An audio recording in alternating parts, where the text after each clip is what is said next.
മരിച്ചവരെ എന്തിനാണ് ശല്യം ചെയ്യാൻ പോകുന്നത്?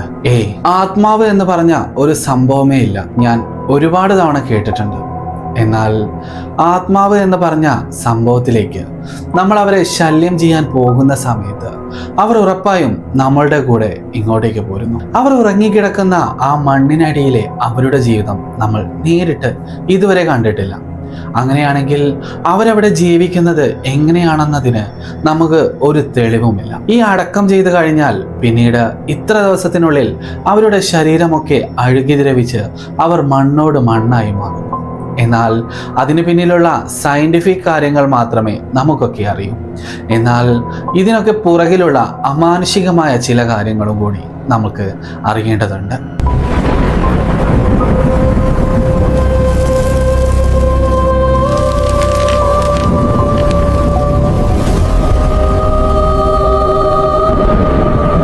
പാലക്കൽ തറവാടിലെ സോഫി മരിച്ചിട്ട് ഇന്ന് ഏകദേശം 20 വർഷം കഴിഞ്ഞിരുന്നു.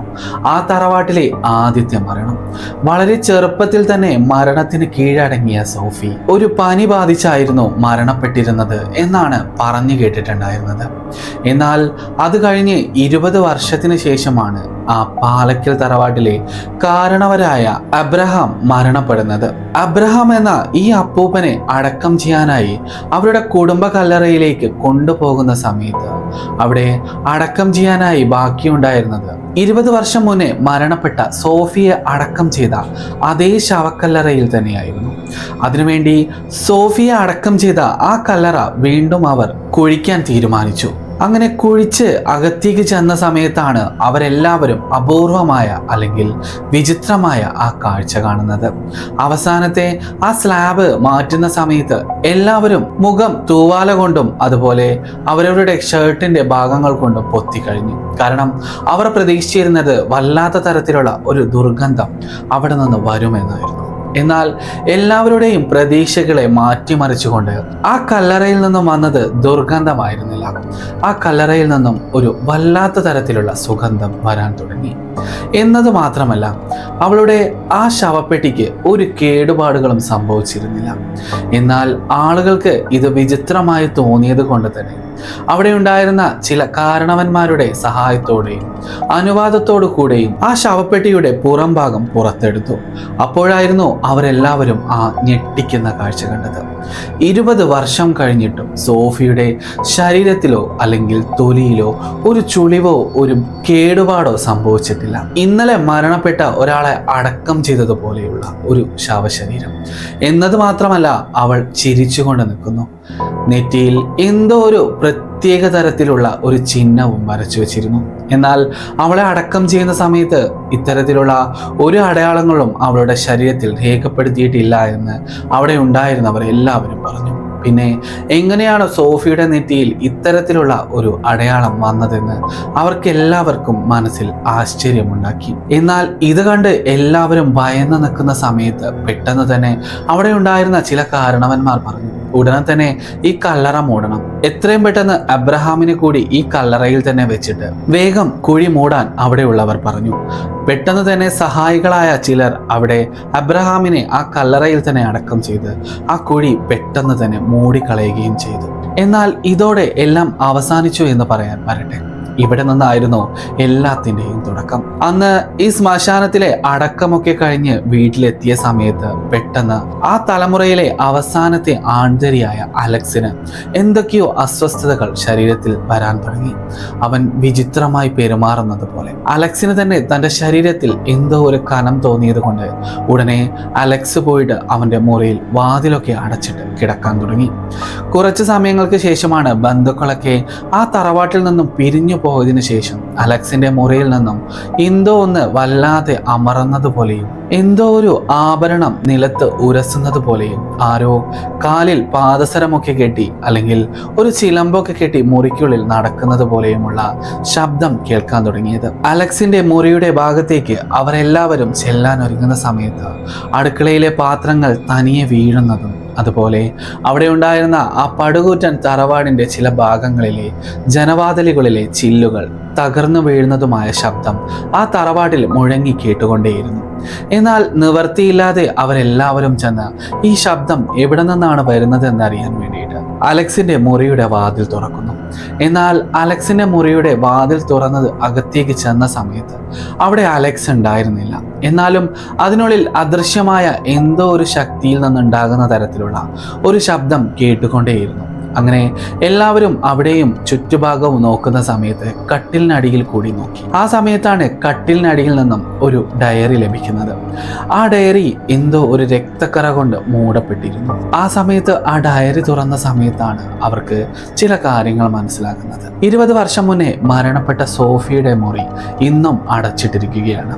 കൂടുതൽ കാര്യങ്ങൾ അറിയണമെങ്കിൽ സോഫിയുടെ മുറി കൂടി തുറന്ന് പരിശോധിച്ചാൽ മാത്രമേ അതിൻ്റെ കാരണങ്ങൾ മനസ്സിലാകൂ എന്ന് ഇവരെല്ലാവരും മനസ്സിലാക്കി. ഉടനെ തന്നെ അവർ ചെന്ന് സോഫിയുടെ മുറി കുത്തി തുറന്നു. എന്നാൽ 20 വർഷം മുന്നേ അടക്കം ചെയ്ത സോഫിയുടെ മുറി അന്നത്തെ കാലത്ത് അത് അടച്ചിടുന്ന സമയത്ത് അവിടെ ചില പ്രത്യേക തരത്തിലുള്ള ചിഹ്നങ്ങളും അതുപോലെ തലതിരിഞ്ഞ കുരിശുകളും കണ്ടതായിട്ട് പലരും പറയുന്നുണ്ടായിരുന്നു. പിന്നീട് ഇതൊന്നും പുറം ലോകം അറിയാതിരിക്കാൻ വേണ്ടി അന്ന് അടച്ചിട്ടതാണ് സോഫിയുടെ മുറി. എന്നാൽ അവർക്ക് ലഭിച്ച ഡയറിയിലെ ചില എഴുത്ത് പ്രകാരം ഈ സോഫി ജീവിച്ചിരുന്ന കാലത്ത് ഒരു സാധാരണ സ്ത്രീയെ പോലെ ആയിരുന്നില്ല ജീവിച്ചിരുന്നത് പോലും. ഒരു സാത്താൻ ആരാധനയിലൂടെ ഏതോ ഒരു ഇരുണ്ട ശക്തിയെ അവൾ ആരാധിച്ചിരുന്നത് കൊണ്ട് തന്നെയാവാം അവൾ എന്തെങ്കിലും മരണപ്പെട്ട് കഴിഞ്ഞാലും പിന്നീട് അവൾക്ക് പുനർജനിക്കാനായിട്ടുള്ള ഒരുപാട് പൂജാകർമ്മങ്ങൾ അവൾ ജീവിച്ചിരിക്കുന്ന കാലത്ത് ചെയ്തിരുന്നു.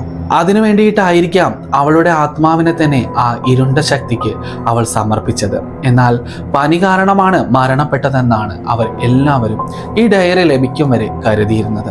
എന്നാൽ സത്യത്തിൽ സോഫിയുടെ മരണത്തിന് പിന്നിൽ ഒരു പനി മാത്രമായിരുന്നില്ല. പണ്ട് അവൾ ജീവിച്ചിരുന്ന സമയത്ത് അവൾ ആരാധിച്ചിരുന്ന ചില സാത്താനിക് ദൈവങ്ങളായിരുന്നു അവളുടെ മരണത്തിന് കാരണം. എന്നാൽ 20 വർഷങ്ങൾക്ക് ശേഷം അവൾ വീണ്ടും പുനർജനിക്കുമെന്നുകൂടി ആ ഡയറിയിൽ എഴുതിയിരുന്നു. അതിനുവേണ്ടി ആ കല്ലറയിൽ 20 വർഷക്കാലയോളം അവൾ കാത്തിരുന്നത് ഇന്നത്തെ ഈ ദിവസത്തിന് വേണ്ടിയാണ് എന്ന് അവർ മനസ്സിലാക്കി. ആ സമയത്താണ് അവർ താഴെ നിന്നും ഒരു വല്ലാത്ത തരത്തിലുള്ള ശബ്ദം കേട്ട് അങ്ങോട്ടേക്ക് നോക്കുന്നത്. ആ സമയത്ത് അലക്സ് ഒരു പ്രത്യേക രീതിയിൽ ആ മുറിക്ക് നേരത്തിന് നോക്കി നിൽക്കുകയായിരുന്നു. പൂർണ്ണമായും അലക്സിന്റെ ശരീരത്തിലേക്ക് സോഫിയുടെ ആത്മാവ് പ്രവേശിച്ചിരിക്കുന്നു. അതിനുശേഷം സോഫിയെ പോലെ പെരുമാറുകയും ആ വീടിനുള്ളിലെ ക്ലോക്കുകളെ നിശ്ചലമാക്കാൻ സാധിപ്പിക്കുകയും അതുപോലെ നടന്നുകൊണ്ടിരിക്കുന്ന ആ സമയത്തെ പോലും അവന് നിശ്ചലമാക്കാൻ കഴിയുന്ന രീതിയിലുമുള്ള പ്രത്യേക കഴിവ് അവന് ആ സമയത്ത് ലഭിച്ചിരുന്നു. ആ സമയത്ത് എല്ലാവർക്കും മനസ്സിലായി സെമിത്തേരിയിൽ പോയി വന്നതിന് ശേഷം അവിടെ ഉണ്ടായിരുന്ന സോഫിയുടെ ആത്മാവ് അലക്സിലേക്ക് പ്രവേശിച്ചതായിട്ട്. ആ സമയത്ത് എല്ലാവരും കൂടെ ചേർന്ന് അലക്സിനെ പിടിച്ച് ആ വീടിന്റെ നടുക്കളത്തിൽ ഒരു കസേരയിൽ ബന്ധസ്ഥനാക്കി. അലമുറയിട്ട് കരയുന്ന അലക്സിന് ആ ബന്ധനത്തിൽ നിന്നും രക്ഷപ്പെടാൻ അല്പം പ്രയാസമായിരുന്നു. ഉടനെ തന്നെ തറവാട്ടിലെ മറ്റൊരു അംഗം അവിടെ ഉണ്ടായിരുന്ന ഒരു എക്സോസിസ്റ്റിനെ കൊണ്ടുവരാനായിട്ട് പോയി.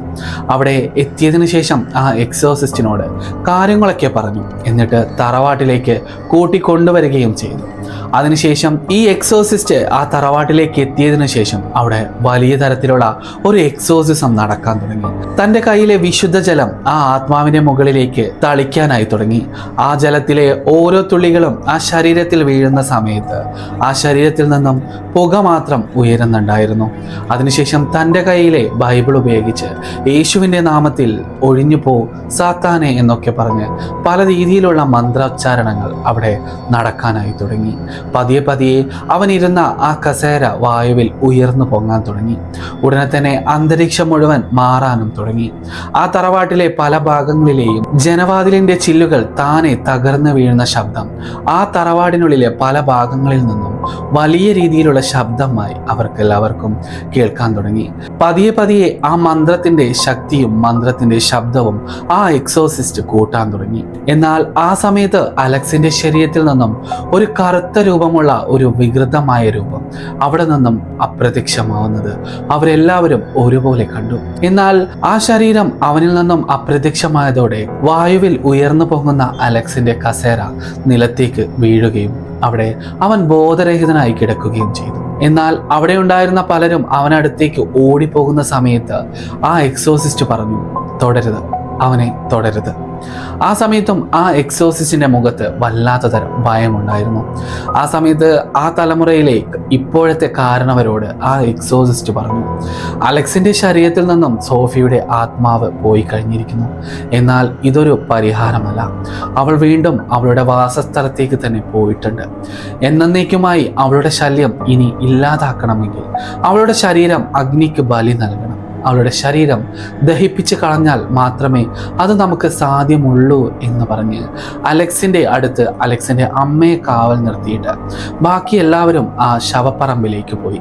അവിടെ എത്തിയ ഉടനെ തന്നെ ആ അബ്രഹാമിനെയും സോഫിയെയും അടക്കം ചെയ്ത അതേ കല്ലറ അവർ വീണ്ടും തുറക്കാനായിട്ട് ആരംഭിച്ചു. എന്നാൽ അവർ ആ കല്ലറ തുറക്കുന്ന സമയത്ത് അവർക്ക് അബ്രഹാമിന്റെ ശരീരം ലഭിച്ചു. എന്നാൽ അടിയിലേക്ക് ചെല്ലുന്ന സമയത്ത് ആ സോഫി കിടന്ന ശവപ്പെട്ടി തുറന്നു നോക്കുമ്പോൾ അതിനകത്ത് ആ സോഫിയുടെ ചൈതന്യമുള്ള ആ ശരീരം ഉണ്ടായിരുന്നില്ല. അത് അപ്രത്യക്ഷമായി കഴിഞ്ഞിരുന്നു. എന്നാൽ ആ ശവപ്പെട്ടിക്ക് മുകളിൽ രക്തക്കറ കൊണ്ട് ഒന്ന് എഴുതിയിരുന്നു, എൻ്റെ പ്രതികാരം തീർക്കാനായി ഞാൻ വീണ്ടും തറവാട്ടിലേക്ക് തന്നെ എത്തിയിരിക്കുന്നു എന്ന്. എന്നാൽ അവിടെ നിന്നും തറവാട്ടിലേക്ക് പോകുമതിയാണ് തറവാട്ടിൽ വെച്ച് ഇത് സംഭവിക്കുന്നത്. പെട്ടെന്നാണ് അലക്സിനരികിൽ കാവൽ നിൽക്കുന്ന അമ്മയ്ക്ക് പുറമെ നിന്നും ആരോ വാതിലിൽ മുട്ടുന്ന തരത്തിലുള്ള ഒരു ശബ്ദം കേൾക്കാനിട വന്നത്. ഉടനെ തന്നെ അമ്മ പേടിച്ചിട്ടാണെങ്കിലും ആ വാതിൽ പോയി തുറന്നു. ആ സമയത്ത് ഒരു കറുത്ത വസ്ത്രം ധരിച്ച ഒരു സ്ത്രീ മുടിയൊക്കെ മുന്നിലേക്ക് തൂക്കിയിട്ടിട്ട് അവരെ തന്നെ നോക്കി നിൽക്കുന്നു. ആ സമയത്താണ് അലക്സിന്റെ അമ്മ അത് ശ്രദ്ധിക്കുന്നത്. 20 വർഷങ്ങൾക്ക് മുമ്പേ അടക്കം ചെയ്ത സമയത്ത് സോഫിയുടെ ശരീരത്തിൽ വെച്ച ആ വിചിത്രമായ ആ ഒരു മാല അവളുടെ കഴുത്തിൽ തൂങ്ങിക്കിടക്കുന്നു. ഇത് കണ്ടതോടെ അമ്മയ്ക്ക് മനസ്സിലായി ഇത് സോഫിയുടെ ആത്മാവാണെന്ന്. പിന്നീട് ആ ആത്മാവ് ഒരു വലിയ അലർച്ചയോടെ ആ അമ്മയുടെ ആ ശരീരത്തിലേക്ക് ആ രൂപം ചാടി വീഴുകയായിരുന്നു ചെയ്തിരുന്നത്. ആ സമയത്ത് ആ പാലക്കൽ തറവാടിന്റെ വാതിൽ എന്നേക്കുമായി അടഞ്ഞു കഴിഞ്ഞിരുന്നു. പിന്നീട് ആ വീടിനുള്ളിൽ നിന്നും കേട്ട ആ അമ്മയുടെ ആ അലർച്ച മാത്രമേ ബാക്കിയുണ്ടായിരുന്നുള്ളൂ എന്നാണ് കേട്ടുകേൾവി ഉണ്ടായിരുന്നത്. അതുകൊണ്ടാണ് നമ്മൾ എപ്പോഴും പറയാറുള്ളത്, മരിച്ചു കിടക്കുന്നവർ അവിടെ കിടക്കട്ടെ, അവരെ നമ്മൾ ഒരിക്കലും ശല്യം ചെയ്യാൻ പോകരുത്. എല്ലാ കല്ലറകളും ഒരുപോലെയല്ല. അവിടെ എന്താണ് നടക്കുന്നതെന്ന് നമുക്ക് കേട്ടുകഥകളും അതുപോലെ സാങ്കല്പിക കഥകളും മാത്രമാണ്. എന്നാൽ നമ്മൾ ഭൂമിയിൽ ജീവിച്ചിരുന്നത് പോലെ അവർ ആ കല്ലറയ്ക്കുള്ളിലും ജീവിക്കുകയാണെങ്കിൽ അവിടെ അവരെ ശല്യം ചെയ്യാൻ പോയി കഴിഞ്ഞാൽ നമുക്കതിന് വിപരീത ഫലം ലഭിക്കുമെന്നത് ഈ ഒരു കഥ അതിന് ഉത്തമ ഉദാഹരണമാണ്. ഇതുപോലെയുള്ള കഥകൾ കേൾക്കാൻ നിങ്ങൾക്ക് ഇഷ്ടമാണെങ്കിൽ നിങ്ങൾക്ക് ഈ ചാനൽ സബ്സ്ക്രൈബ് ചെയ്തിട്ട് എൻ്റെ കൂടെ കൂടാവുന്നതാണ്.